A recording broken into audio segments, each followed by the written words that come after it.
കർത്താവിൻ്റെ വചനം പഠിപ്പിക്കുക. ശ്രദ്ധിച്ച്, സംഭവിക്കാനിരിക്കുന്ന ഇവയിൽ നിന്നെല്ലാം ലോകത്തിൽ സംഭവിക്കാൻ പോകുന്ന, നിങ്ങൾ അത് വെറുതെ പറയണതല്ല, ഉണ്ട്. ഈ ലോകത്തിന് ഒത്തിരി നാളുകൾ ഇതുപോലെ പോകാൻ പറ്റില്ല. കർത്താവ് പല മുന്നറിയിപ്പുകൾ ഈ ലോകത്തിന് കൊടുക്കുന്നുണ്ട്. ലോകം മാനസാന്തരപ്പെടുവാൻ, കർത്താവിലേക്ക് തിരിച്ചു വരുവാൻ, നമുക്കുണ്ടാകുന്ന തകർച്ചകൾ, നഷ്ടങ്ങൾ, പരാജയങ്ങൾ, ഇതൊക്കെ കർത്താവിൻ്റെ സ്നേഹത്തിൻ്റെ മുന്നറിയിപ്പുകളാണ്. നിങ്ങൾ മനസ്സിലാക്കണം. വെളിപാട് പുസ്തകം 3:10 കർത്താവ് പറയുന്നു. വെളിപാട് 3:10 ആ വചനമെടുത്ത് എല്ലാവരും ഉച്ചത്തിൽ വായിച്ച്.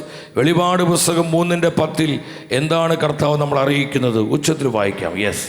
സകല ഭൂവാസികളെയും പരിശോധിക്കാനായി. എല്ലാവരും ഒരുമിച്ച് പറഞ്ഞ സകല ഭൂവാസികളെ, ലോകത്തിലുള്ള സകല മനുഷ്യരെയും പരിശോധിക്കുവാനായി ലോകത്തിൽ ഉണ്ടാകാനിരിക്കുന്ന പരീക്ഷണങ്ങളുടെ സമയത്ത്. കണ്ടോ, പരീക്ഷണങ്ങളുടെ ലോകം വലിയ പരീക്ഷണങ്ങളിലൂടെ കടന്നു പോകേണ്ടി വരും.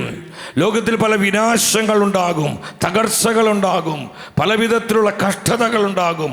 ലോകത്തിൽ കൊടിയ സഹനത്തിലൂടെ പോകേണ്ടി വരും. പക്ഷേ ഈ സമയങ്ങളിലൊക്കെ എന്താ കർത്താവ് പറയുന്നത്?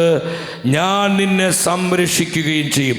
എന്തെന്നാൽ പരീക്ഷകളിൽ ഉറച്ചു നിൽക്കണമെന്നുള്ള എൻ്റെ വചനം നീ കാത്തു. ലോകത്തിൽ ഉണ്ടാകാൻ പോകുന്ന പരീക്ഷണങ്ങളുടെ സമയത്ത് കർത്താവ് നമ്മളെ കാത്തു സൂക്ഷിക്കും. ആരെ കാത്തു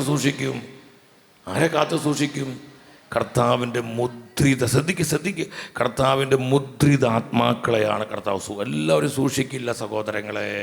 കർത്താവിൻ്റെ വഴിയിൽ ജീവിച്ചവരെയാണ്, കർത്താവിനെ അനുസരിച്ച് ജീവിച്ചവരെയാണ്, കർത്താവിനോട് ചേർന്ന് ജീവിച്ച തൻ്റെ വിശ്വസ്തരായ കുടുംബങ്ങളെ, തൻ്റെ വിശ്വസ്തരായ വ്യക്തികളെ, തൻ്റെ വിശ്വസ്തരായ കൂട്ടങ്ങളെ കർത്താവ് സംരക്ഷിക്കും. ഹല്ലേലൂയാ, പറഞ്ഞ ഹല്ലേലൂയാ.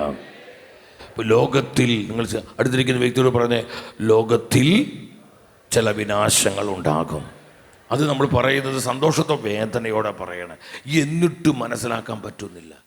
ഈ കോവിഡ് വന്നപ്പോൾ അനേകർ ചിന്തിച്ചു ഇനിയെങ്കിലും കുറേയൊക്കെ ജനം മാനസാന്തരപ്പെടുമെന്ന്. പക്ഷെ കോവിഡ് കഴിഞ്ഞപ്പോൾ മാനസാന്തരമല്ല ഉണ്ടായത്, കുറേ കൂടി ദുഷിപ്പാണ് ഉണ്ടായത്. ദുഷിച്ചു പോയി, അഹങ്കാരവും ദുഷിപ്പും. എവിടെയാണ് മാനസാന്തരം ഉണ്ടായത്?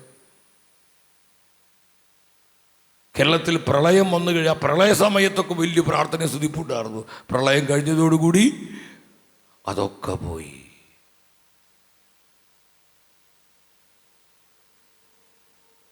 Praise the Lord.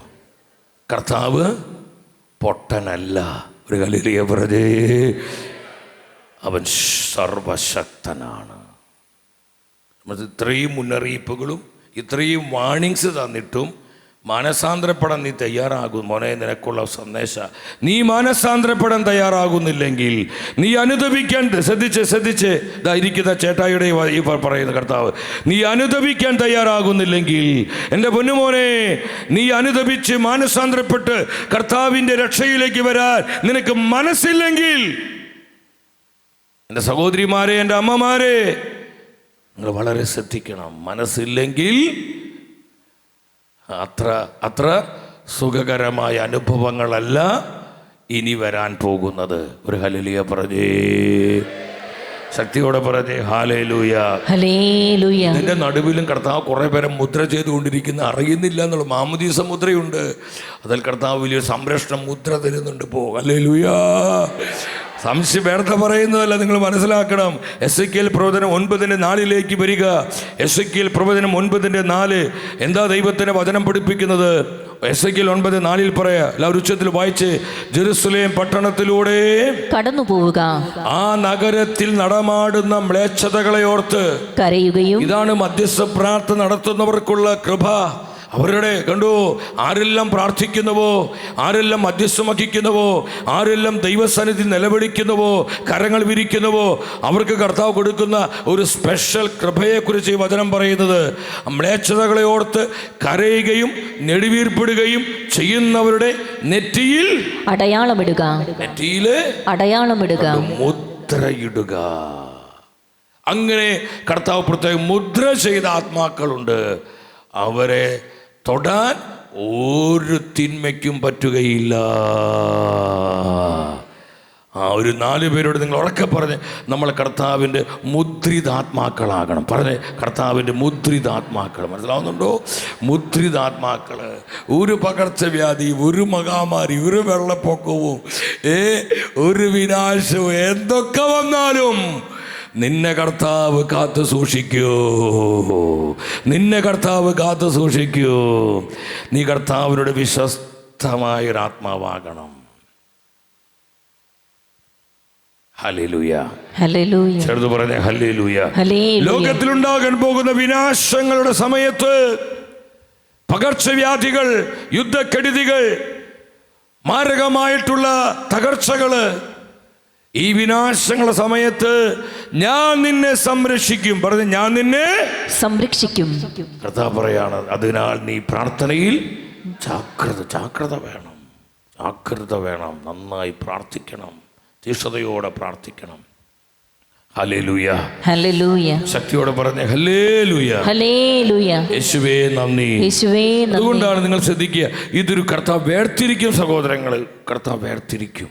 വെറുതെ പറയുന്നതല്ല. നിങ്ങൾക്ക് ഒരു 1-2 വചനം മാത്രം നിങ്ങൾ മനസ്സിലാക്കാൻ വേണ്ടി പറയണതാ. എല്ലാവരും ശ്രദ്ധിച്ചിരിക്കണം. മനസ്സിലാക്കാൻ വേണ്ടി പറയുന്നതാണ്. പുറപ്പാട് പുസ്തകത്തിലേക്ക് വരിക. പുറപ്പാട് പുസ്തകത്തിൽ എന്താ കർത്താവ് പറയുന്നത്? പുറപ്പാട് പുസ്തകം 9-ാം അധ്യായം, അവിടെ 4-ാമത്തെ തിരുവചനം വായിക്കുക. ഇസ്രായേൽക്കാരുടെയും, എല്ലാവരും ഉച്ചത്തിൽ വായിച്ച് സ്വരത്തിൽ, ഇസ്രായേൽക്കാരുടെയും ഈജിപ്തുകാരുടെയും മൃഗങ്ങൾക്ക് തമ്മിൽ കർത്താവ് ഭേദം കൽപ്പിക്കും എന്ന് പറഞ്ഞ കർത്താവ് ഒരു അതിരിടാണ്. തനിക്കുള്ളവരും തനിക്ക് അല്ലാത്തവരും. കണ്ടോ? തന്നോട് വിശ്വസ്തത പുലർത്തുന്നവരും തന്നോട് അവിശ്വസ്തരായിട്ടുള്ളവരും, തന്നെ സ്നേഹിക്കുന്നവരും ജഡീകമായി ജീവിക്കുന്നവരും. മനസ്സിലാവുന്നുണ്ടോ? കർത്താവ് ഒരു ഭേദം കൽപ്പിക്കും. കർത്താവ് ഒരു വേലി കെട്ടും.